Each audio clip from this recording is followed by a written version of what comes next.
E aí, gente, tudo bem? Vamos falar mais um pouquinho sobre natação e atividade física. Hoje, depois de uma semana um pouco pesada aqui na USP, não consegui fazer um vídeo na segunda-feira. Eu tenho feito em média 2 vídeos por semana, não consegui fazer o do começo da semana, mas retomando aqui os vídeos. Hoje eu gostaria de falar um assunto técnico de natação, falar sobre as características, os detalhes de uma boa braçada do nado crawl. Eu vou fazer talvez uma série falando de detalhes das braçadas, detalhes das pernadas e detalhes das respirações dos 4 nados competitivos. Acho importante reuni-los dessa forma. Dessa forma porque eu já devo, por exemplo, agora com relação ao nado crawl, eu já falei muitas das coisas que eu disse aqui, eu já falei de maneira redistribuída em outros vídeos. Principalmente quando eu falei da trajetória das mãos. Eu tenho 2 vídeos falando de trajetória das mãos, onde eu já falei bastante coisa que eu já disse aqui, algum detalhezinho acabou escapando, eu vou falar hoje aqui. Esses 2 vídeos sobre trajetória das mãos são tão importantes que eu vou deixar sugerido naquelas 2 janelas finais que eu normalmente deixo aqui nos vídeos. Eu vou deixar esses 2 vídeos sugeridos aqui, tá bom? E eu vou falar sobre a braçada do crawl, evidentemente começando pela braçada porque é a parte mais propulsiva do nado crawl, é a parte mais importante.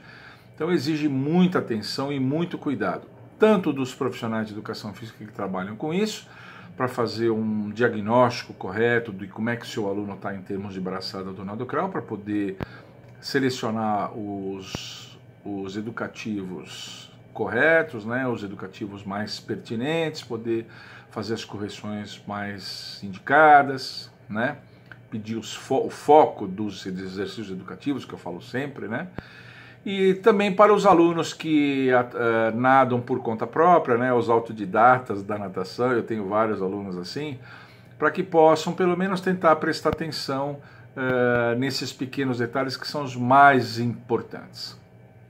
Braçada do nado crawl, como vocês sabem, tem basicamente 2 fases, a fase submersa e a fase aérea. Os nomes são autoexplicativos, né, gente? Vamos começar pela fase submersa. Fase submersa da braçada, a gente começa falando sobre a entrada da mão na água, que a gente chama de ataque. A rigor, o ataque é uma fase de transição, né? Entre a fase aérea, a finalização da fase aérea e o início da fase submersa. Na verdade, é uma fase de transição. Mas como na maior parte dos livros e dos artigos ela é contada como uma parte da fase submersa, eu vou tratar aqui da mesma forma para não sair muito fora.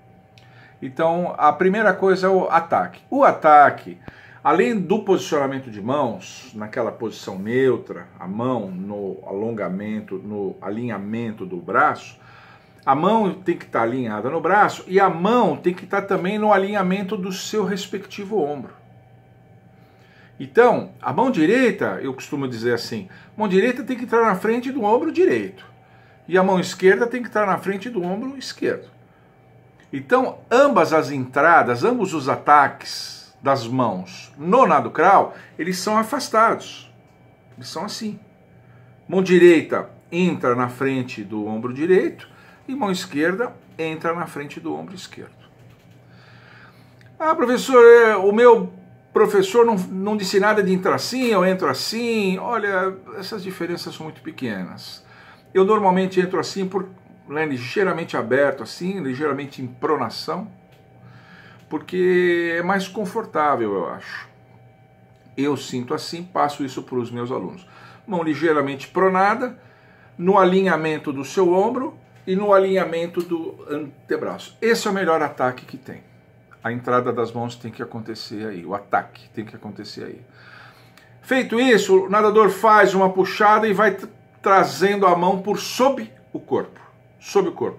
De modo que quando a mão está passando aqui embaixo do tórax, na transição do tórax para o abdômen, o seu braço está fletido a 90 graus, talvez um pouco mais, 100, 110 graus, né?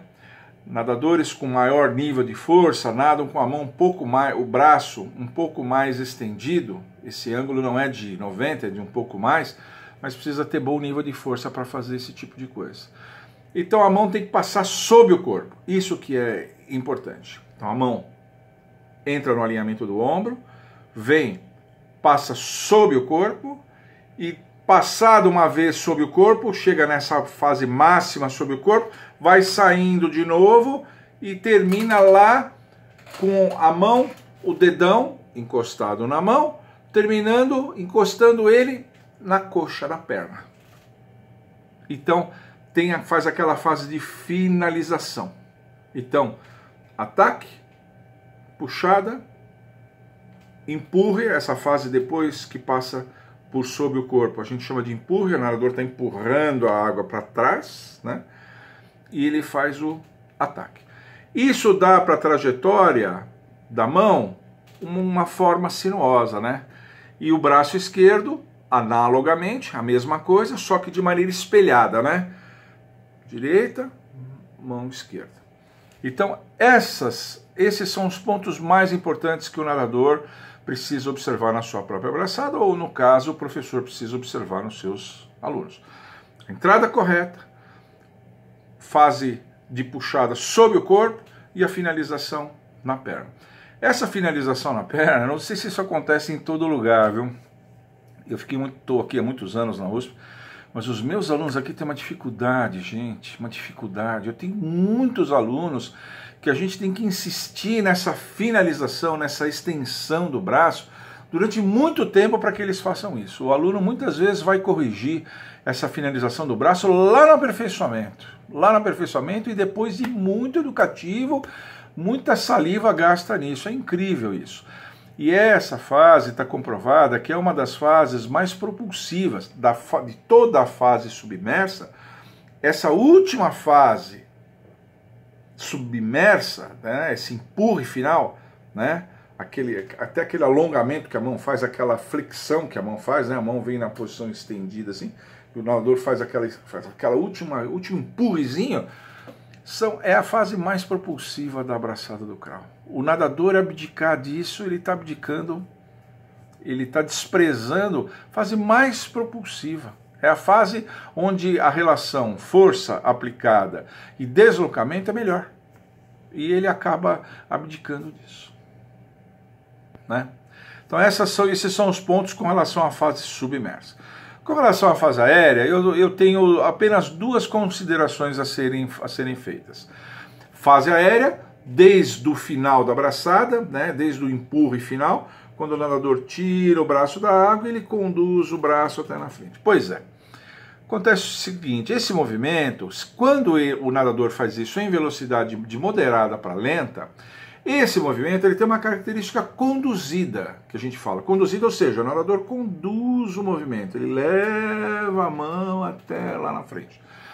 Quando o nadador faz esse movimento conduzido, o ideal é ele procurar descontrair essa fase aqui do antebraço e das mãos, e o cotovelo acaba ficando mais alto que as mãos. Calma, não briga comigo ainda, não briga comigo ainda. Agora, tem gente que fala, não, mas eu vi nadador tal numa prova de velocidade, ele não faz esse cotovelo assim, ele vem com aquele bração reto. A mão mais baixa, a mão mais alta que o cotovelo não é mais a parte mais alta. De fato, de uns anos para cá, os nadadores têm usado essa técnica, principalmente com o advento das provas de 50 metros, que não haviam, né, até pouco tempo atrás, não havia provas. Os Jogos Olímpicos, por exemplo, não tinham, a prova mais curta era de 100, e agora a prova mais curta é de 50 metros. No programa olímpico, por enquanto, nós temos só o 50 livre, mas em outras competições administradas pela FINA, competições de piscina curta, competições de idades inferiores, nós já temos provas de 50 costas, de 50 peito e de 50 bordo. Nessas provas mais rápidas do nado crawl, os nadadores, no final, eles nadam praticamente em apneia, né? Praticamente em apneia.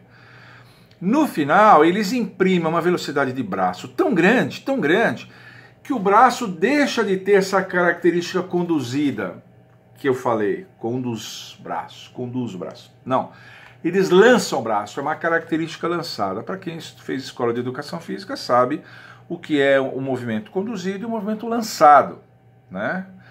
Então, no movimento lançado, de fato, a mão acaba ficando mais alta, porque o movimento muda completamente, ele ganha essa característica lançada.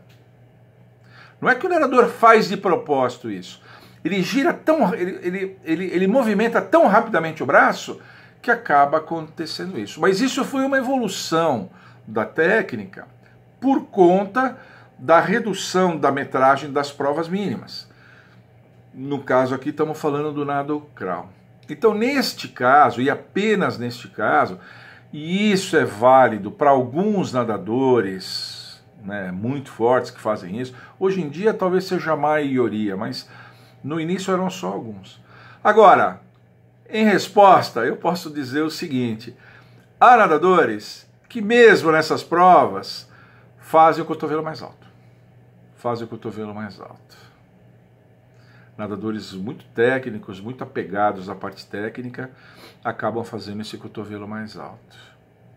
Então isso não é uma norma, eu chego a dizer que isso faz parte do estilo pessoal de cada nadador.